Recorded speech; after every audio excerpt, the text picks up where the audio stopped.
We're learning new details this morning about a shooting at an apartment complex in southeast Albuquerque. Police say it all happened at the Warren Park Apartments near Gibson in Louisiana just after 9 last night. They say one person was shot in the lower back near the pool area. He was taken to the hospital where he is now in critical condition. Police have one person in custody but say there could be more suspects. The victim is a male. The subject we have in custody is another male. We possibly may be looking for another male and another female. It's not clear what led to the shooting or if the victim knew the suspect. We'll continue to follow this story and bring you updates as they become available.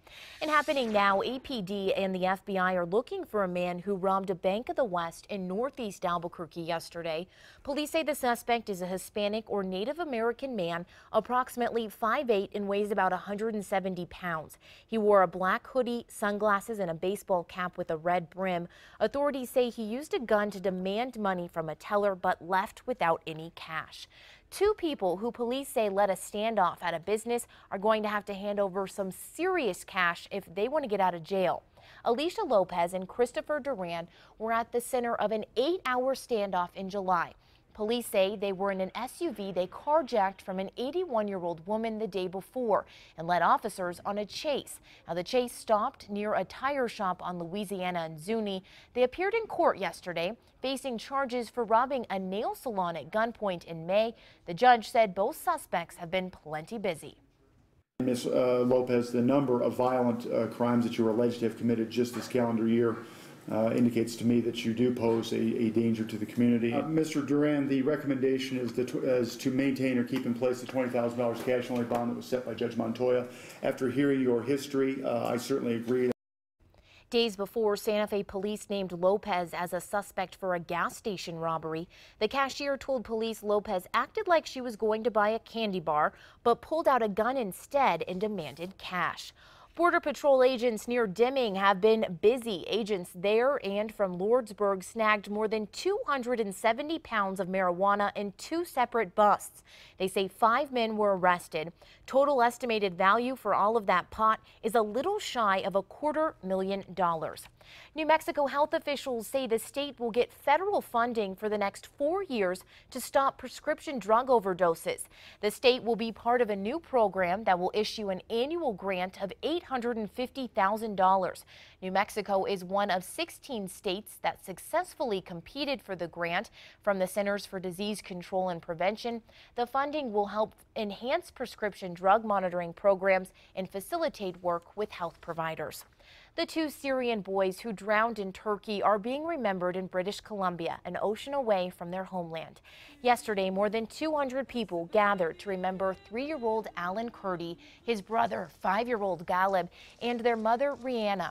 The 3 died while the family was fleeing Syria, where Islamic State militants had beheaded one of their relatives.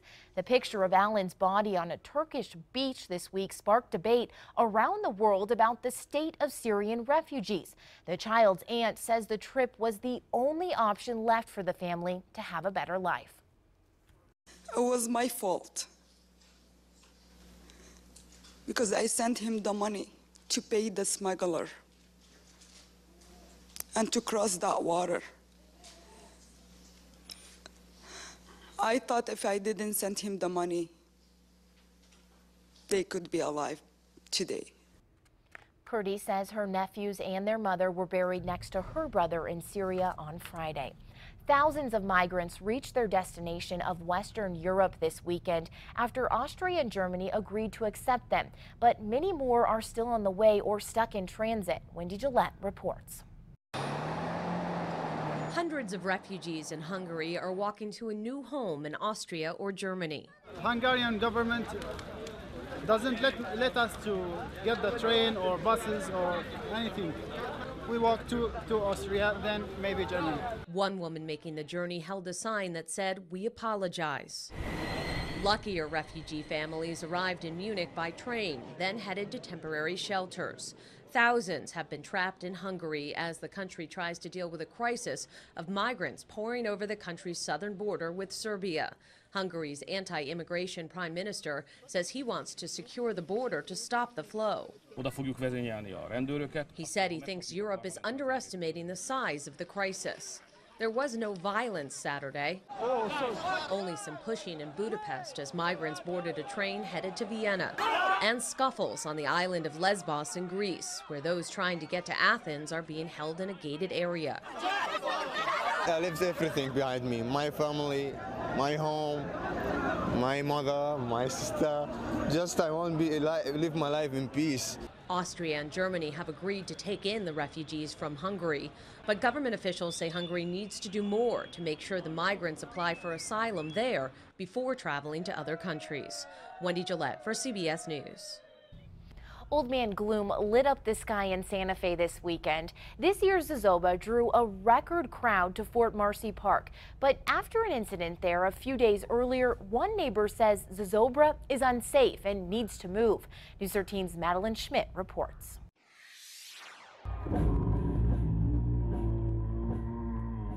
Old Man Gloom burned away last night as an estimated 48,000 people looked on. The massive crowd cheered as Zozobra fell, but one woman isn't happy the event takes place so close to home, and an incident involving her neighbor on Wednesday only strengthened her stance. In a letter to city councilors and the mayor, she says her neighbor was run over by an ATV driven by someone setting up safety fencing. The woman was seriously injured. She says she wants the city to, quote, reconsider this event and move it to a safer location. Number one, our first priority is safety. And then number two is to lessen the impact or burden on the neighbors of Fort Marcy.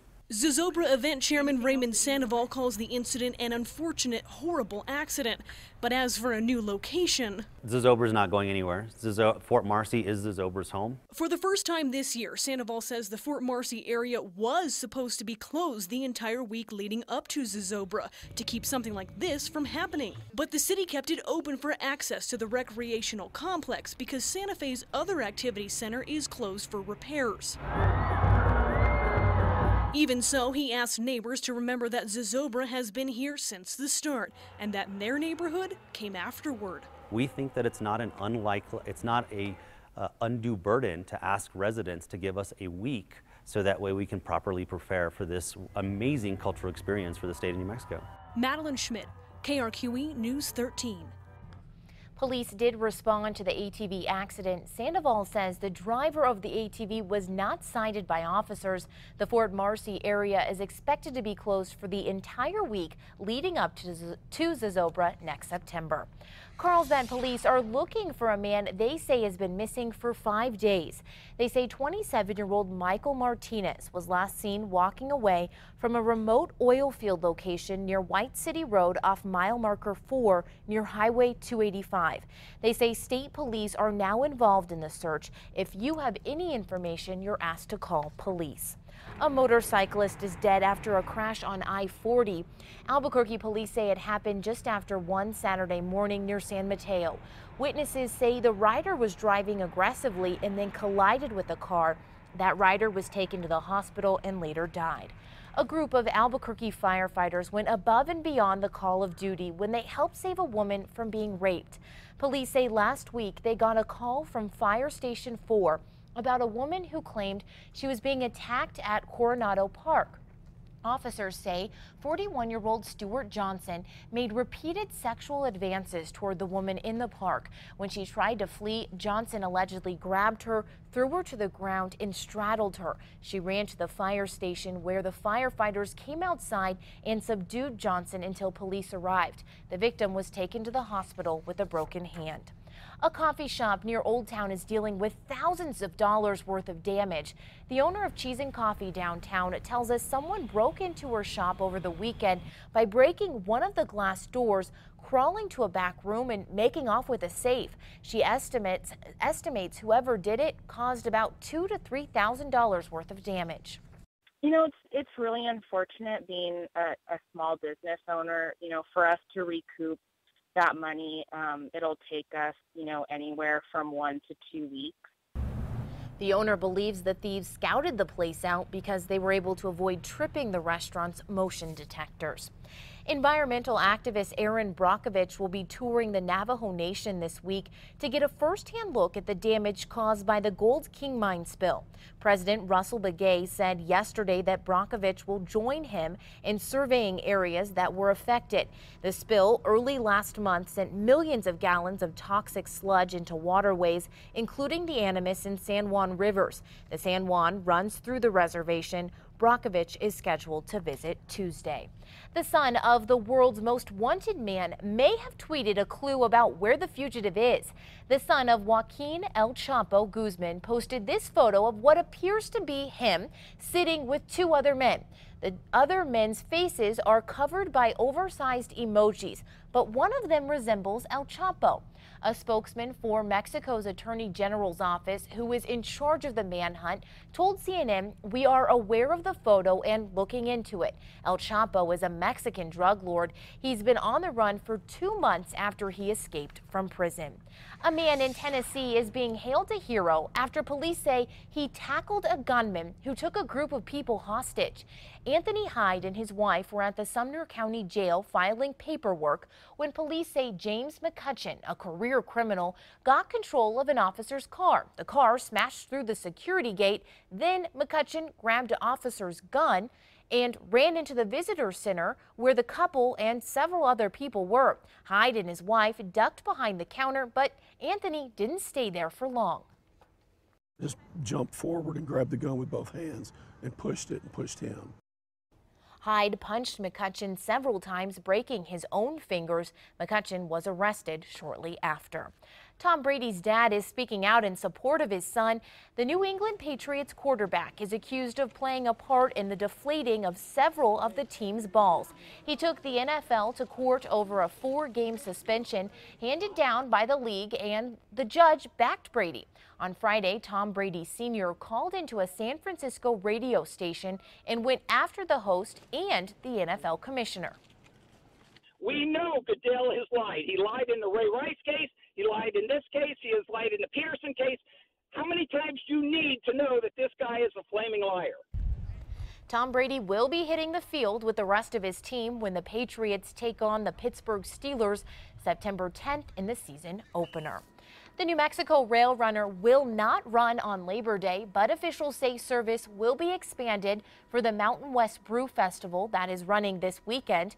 You can also expect some federal and state offices to be closed on Monday. For more information, just head to our KRQE News app and click links.